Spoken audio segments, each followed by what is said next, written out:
David Katz, everybody. Great to be Hello, with you. sir. Yeah, great to have you here. And if I do this, Tony, doesn't that help with our overall? I don't know. David, tell me first about what's happened in New York. You've just come from New York. I mentioned this because it's sort of wild. Didn't the feds seize the mayor of New York's phone and communication devices? What's happening back there? Well, instead of agreeing, Mark, with his, counsel to meet at his office, or if they wanted to surprise him, to at least surprise him in some place that wasn't public and the media wouldn't have any access to it, because they do like the element of surprise when there's a, federally authorized search, as there was in this case. But instead of that, they seized his phones in a place where the media would know about it and be aware of it. And so what actually happened in the incident was that Mayor Adams of New York City is going to an event. I guess the FBI pulls over, they show their identification, they tell the security detail, get away from the mayor, and they seize his mobile devices. They imaged them and gave them back a day or two later. But of course, the media was very aware of that. And, they're kind of treating him like a thug or like, anybody else, which you could say no one should be above the law. But I mean, he is the mayor. He's presumed innocent. And to so publicly humiliate him in that way by executing that search has all of New York buzzing. And the line that I have, and if anyone quotes me, that's fine, but please use my name, New York City, the city where the criminal investigation of the mayor never sleeps. And the reason I use that expression, that it never sleeps, is, of course, the former mayor of New York, America's mayor, as he was dubbed after 9/11, Rudy Giuliani, is in a world of trouble. He's under indictment in state court in Georgia, of course, as one of the more than a dozen defendants down there, along with Trump, Sidney Powell, Chesbro, Jenna Ellis.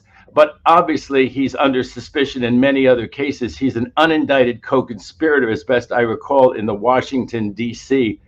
Federal case brought by Jack Smith, the special prosecutor. And of course, there have been very many other famous mayors of New York City. They're colorful. The airport, if you fly into New York, LaGuardia, is named for Fiorello LaGuardia, a longtime mayor of New York City who was both Italian and Jewish. Italian on his father's side, the name LaGuardia. Jewish on his mother's side. Of course, Bloomberg, who, if worse came to worse, remember, was going to run for president. And then, Biden did better and Bloomberg pulled out. And of course, Mayor Lindsay, for anybody who really goes back, to talk about a Republican that doesn't exist anymore. Here was a liberal Republican mayor of New York City who started Earth Day in New York. Not too many of the current Republicans want to start Earth Day, more so than the Democrats. What a great piece of... Yeah, a great piece of New York mayoral history. It's no wonder they flew you in to Good Day New York to hear your thoughts on this. I mean, it's a great perspective on how things have changed.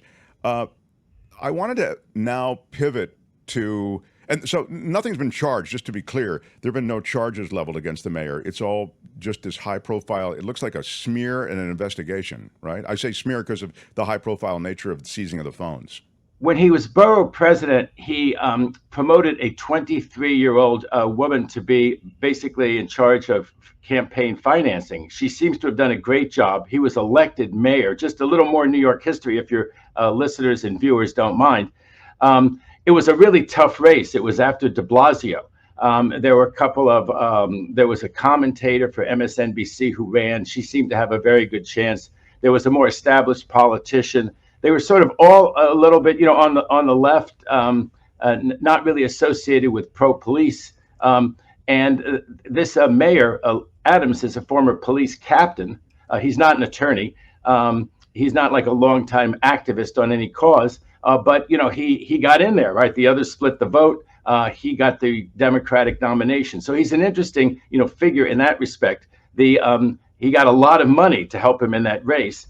That now 25-year-old fundraiser raised about $18 million. Her house was searched where she lives out in Brooklyn about a week ago. That also got a huge amount of publicity. The mayor then was in Washington, D.C. to meet with Biden administration officials about the migrant crisis in New York City. he immediately canceled his plans. He ran back to New York. He said it was because he didn't want to see, a 25-year-old associate of his traumatized. But he also pointed out that he'd made no contact with her because he didn't want it to look like it was an obstruction of justice or an attempt to shape her testimony to, comport with what he was going to say. And so that is the reason why people think they might have tried to get the mobile device of his to see, okay, you claim you had no contact with her, Mark. Well, maybe you did have a few contacts with her. Let's look on your phone. Let's see what, went back and forth. Did you guys send, anything back and forth that would shed light on this? Because they did do a federally approved search warrant of her house, and they seized some stuff there. He has hired very good lawyers. He's hired attorneys who are former assistant U.S. attorneys in New York, and he's being pursued by the FBI and that office that he has attorneys from.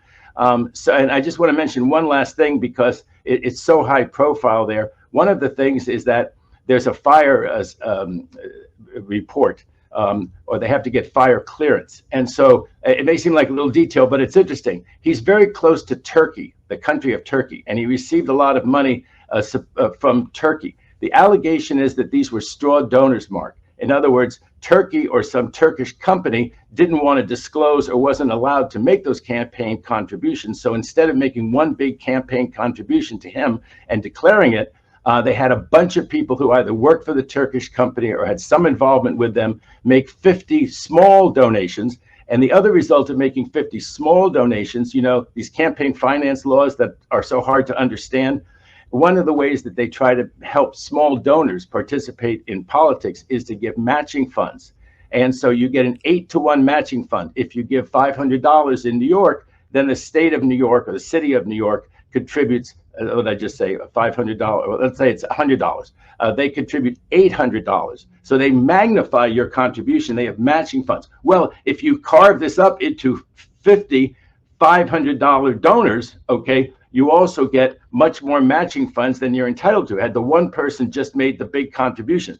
But of course, some people roll their eyes and say straw donors. And the thing that he supposedly did wrong, that they know so far, because all of this got leaked to the New York Times. This is what is so maddening. This is like Hillary Clinton all over again. How does the FBI and this well-respected Southern District of New York have all these cases that leak? When I was an assistant U.S. attorney in the Central District of California, God is my witness, these investigations, these search warrants did not leak. Well, these leaked to the New York Times, and it said this, that the Turkish consulate couldn't open its consul office near the United Nations in New York City, and they really wanted to, and they needed to because they had events. And so they called up the then borough president of Brooklyn, who was now the mayor Adams, and they said to him, can you call around and see what's going on with the fire commissioner, why they haven't issued a fire permit? And it turned out that the consul was entitled to a fire permit. There was nothing wrong with what was being done. So then people had to step back and say, the way Trump always makes it look like it's a BS thing, and we know it's not BS because we get to the bottom of it. But when you get to the bottom of at least this allegation, Mark, against the mayor,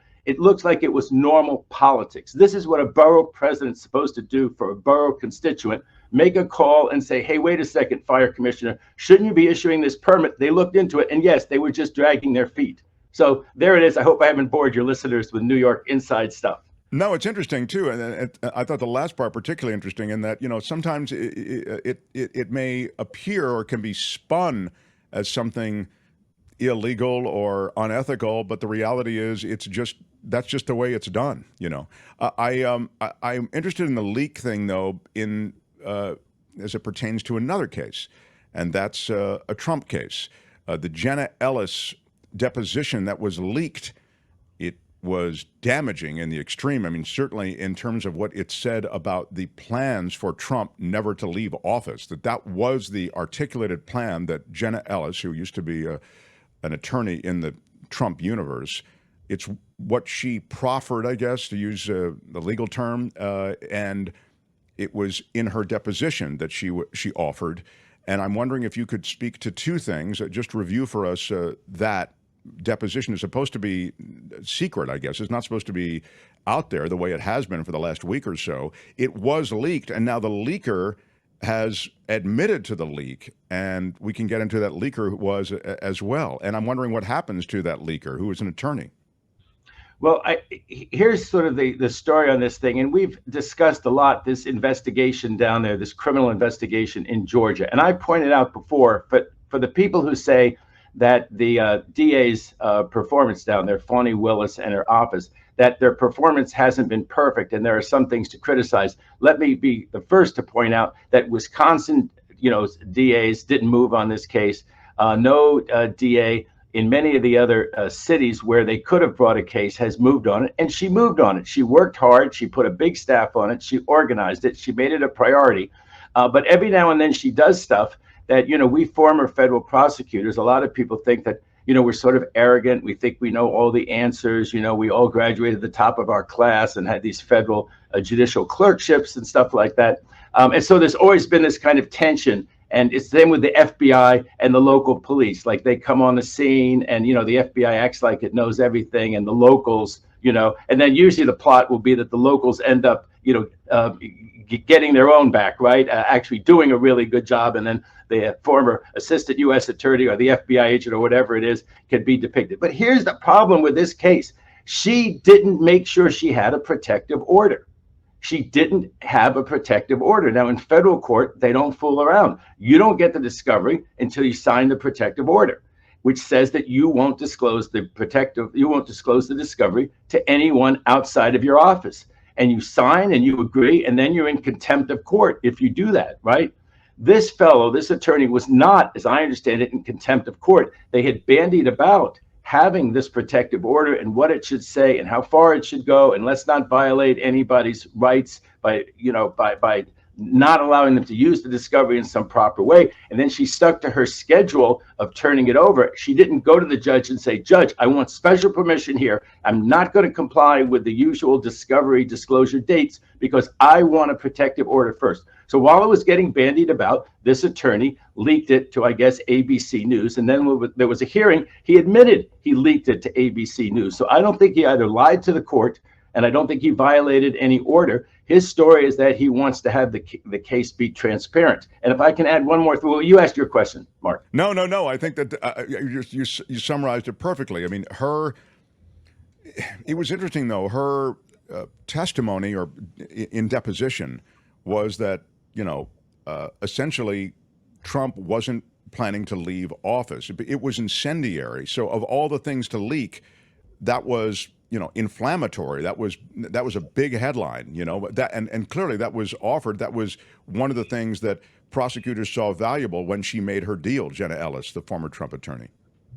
And the argument is that she knew she needed to make up something that incendiary, that inflammatory, so that she would get such a sweetheart deal. And so the argument's going to go that people understood, these are all attorneys, right? Jenna Ellis, Chesbrough, Sidney Powell.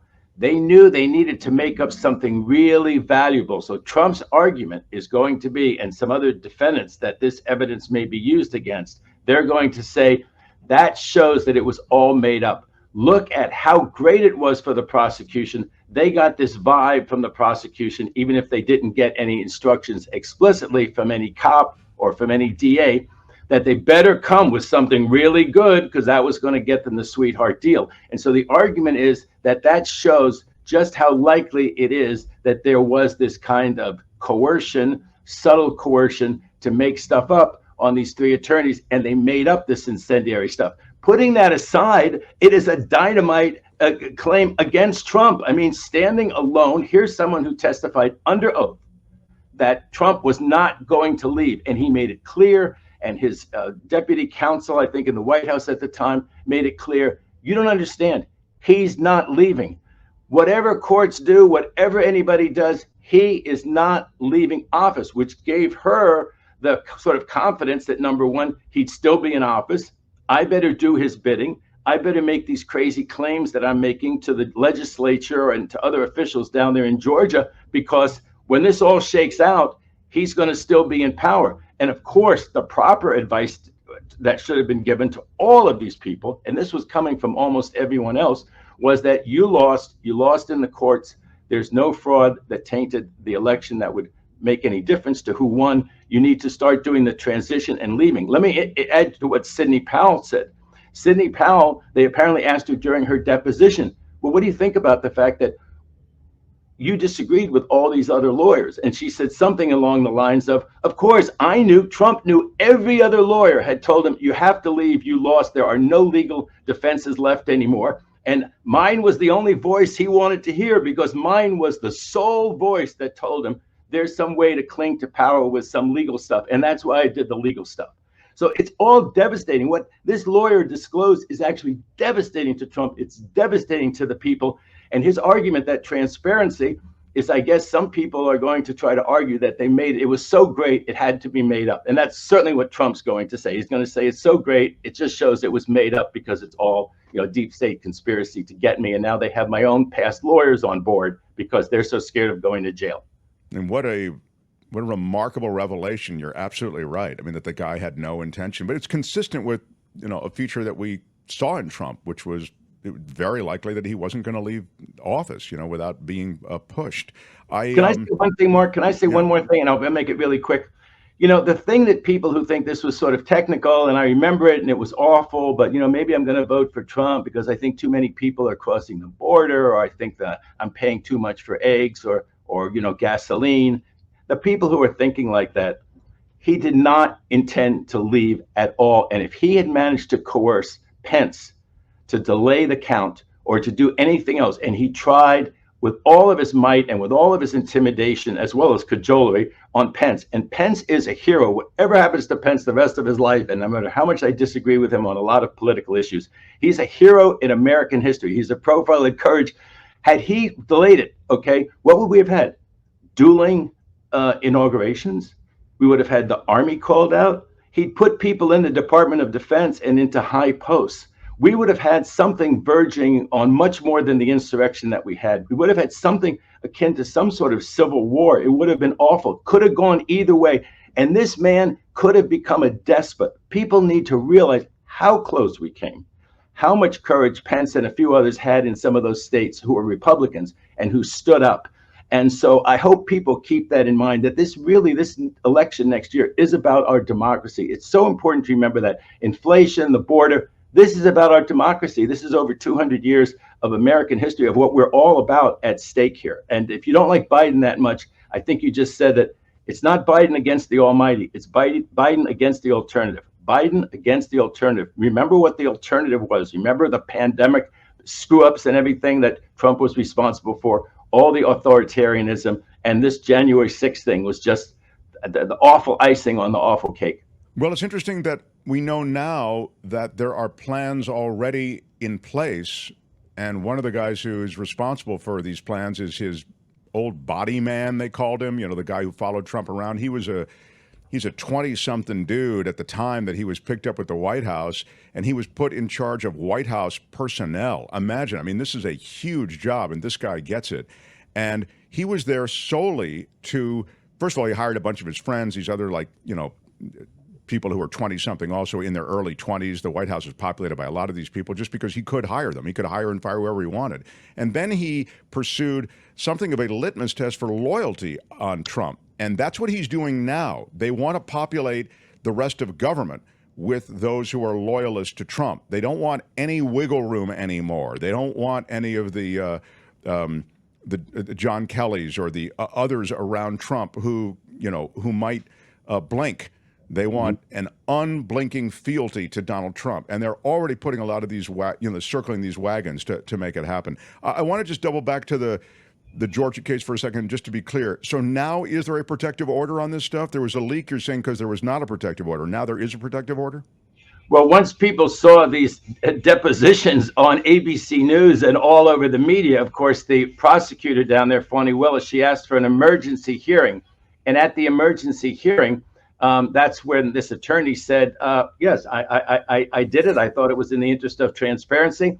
Then the court did put a protective order, not like a gag order overall, but this discovery thing, you're entitled to the discovery because you have a criminal client to defend. And the idea that because of that, you get to disseminate it to the world, or you think it's the case of the century, so the public ought to know.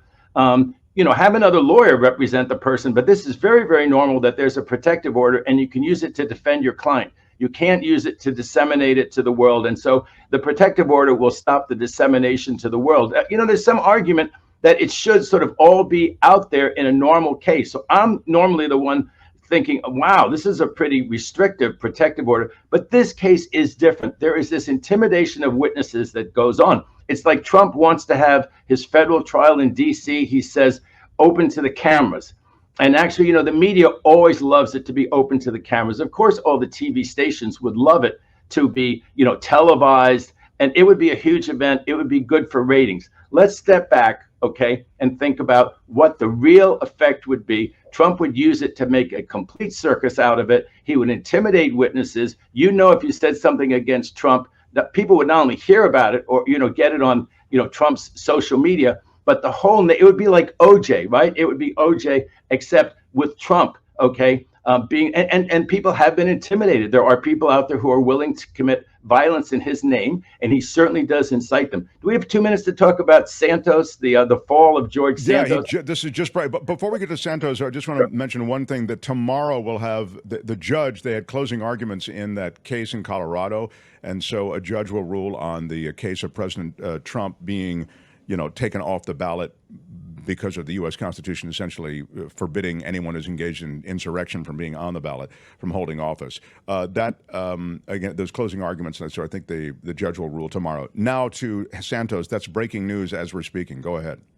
Well, by the way, the point you just made, 2 states' courts have now ruled that this is a political question. We always talked about how this issue of a violation of the 14th Amendment would be decided, and it wasn't like you're under 25 and you want to, run for president. This obviously is more complicated. And the idea of some Secretary of State in this state or that state deciding it has always been kind of a question for lawyers, even if it's obvious from what we saw on television on January 6th that Trump didn't tamp it down, that he gave the speech, that he did all the things that led up to January 6th. But how is it going to be determined?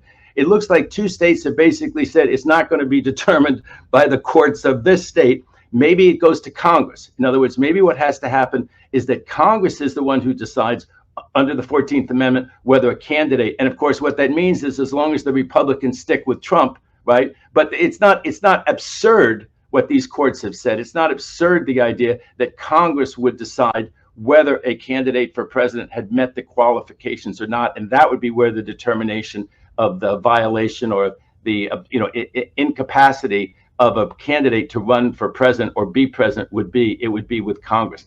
Okay, Santos. Yeah, quickly, go ahead. George Santos, he's the Congress member from Republican from a suburban Long Island, right outside New York City district, who has committed every ethical financial violation that we've heard about for all this time. And it seems like, how come this man cannot be expelled from the Congress already? Well, they finally issued a unanimous bipartisan 50-some page report detailing all of the things that he did. Among them, he spent campaign funds that are earmarked for a campaign on himself, on Botox, on staying in fancy hotels, on buying Air May scarves, you name it, he did it. And it looks like there's going to be another vote. And I believe that one will finally expel him from Congress. It's not a good idea to expel people from Congress. Remember, you can expel someone because you don't like the fact that they're very left-wing or they're very right-wing, or what we're talking about now, let's say because they're very, in the opinion of people, in favor of the Palestinian cause. And I don't think that's good. I think expelling people in general is bad. But this is what they have an ethics committee for, Mark. The ethics committee has met. It took a long, long time to get there, but they've met, they've decided, and I think now there's going to be a real groundswell to expel him from Congress. He said already he won't run for re-election. I don't think that he had a snowball's chance in hell of being re-elected. Yeah, he's pretty much knocked over all the pins in running afoul of any sort of ethics, as you say. He just seems so openly corrupt. But it's funny, the last thing as we button it out with the great David Katz, it seems to me, David, I've never been for taking people off the ballot even. I've said on this show, even though, I just think Trump represents a real existential threat. I know that phrase is used a lot in a different context, but to democracy in this country. And still, I don't think he should be removed from the ballot. I think once you start removing people from the ballot, you begin to see how that can be used as a method politically to remove political opponents. So I'm not a big fan of that, or even removing people from Congress for things they've said. But yeah, Santos just seems to be, as you say, it's a bridge too far. Hey, we love talking to you. You're so great, David. And we'll try to follow your media appearances between now and next week. Kim, are we on the air next week? Thursday? I don't think we are. Thanksgiving, right? So we don't have a show on Thanksgiving. I don't know. Have we made that decision? Are we going dark? We're going dark for Thanksgiving, right. but we that's it. Decision made. Maybe you can book me for Monday or Tuesday. We will. Let's Kim, can you help? Yes, I can. Yeah, we'll get David for another day next week since we'll miss him for Thanksgiving. Okay. We enjoy you so much. The great David Katz, everybody. Thanks, David. Hi, it's Mark, and I thought that was great. Hit the notification bell. You'll know whenever there's a new video being dropped, and please subscribe to our channel to help us save the universe.